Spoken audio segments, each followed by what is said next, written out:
next step, which is priming.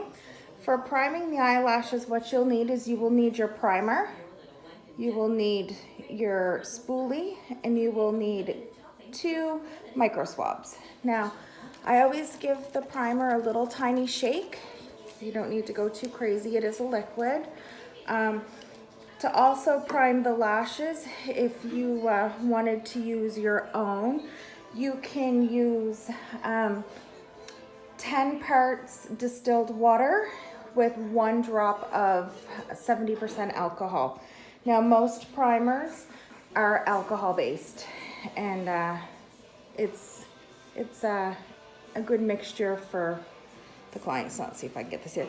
So here you're just going to take literally a drop.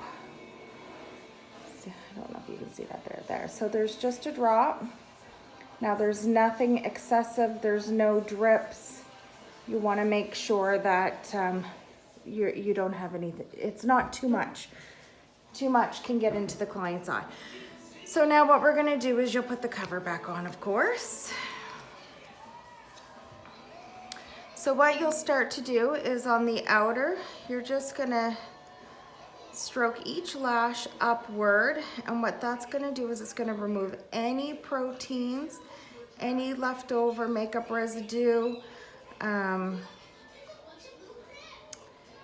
any natural oils, or any makeup or debris that was left behind. Now, I've done a couple videos with these strip lashes, and I noticed that they're finally starting to fall apart because they are literally just a plastic. So you go in and make sure each individual eyelash is completely cleaned. You want to take your time on this. Make sure you get it right, because if you just do it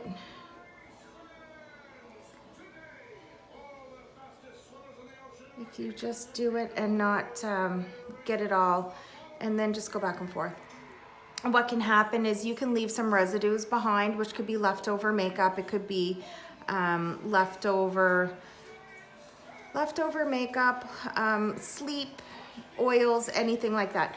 So if you have that left over, what's going to happen is it's going to give you a really bad retention. Now, your retention is what is what makes your attachment last. So the longer retention is, the longer your glue is attached to the lash. Now, our goal is to have the natural lash shed off and take the lash with it naturally.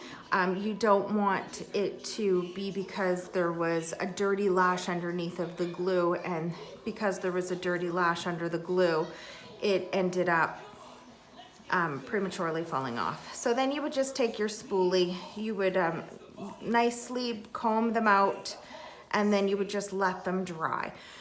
So you can always take your mini fan and you can just dry it, but it shouldn't be that wet because you're just literally using a drop for the whole lash. So by the time you're done, it's usually pretty dry, but you still want to make sure that they're combed all nice and straight, and then you just let them air dry. Then you will go to your next. So that is priming. Our next step would be to do the lash mapping, and we'll see you back here soon.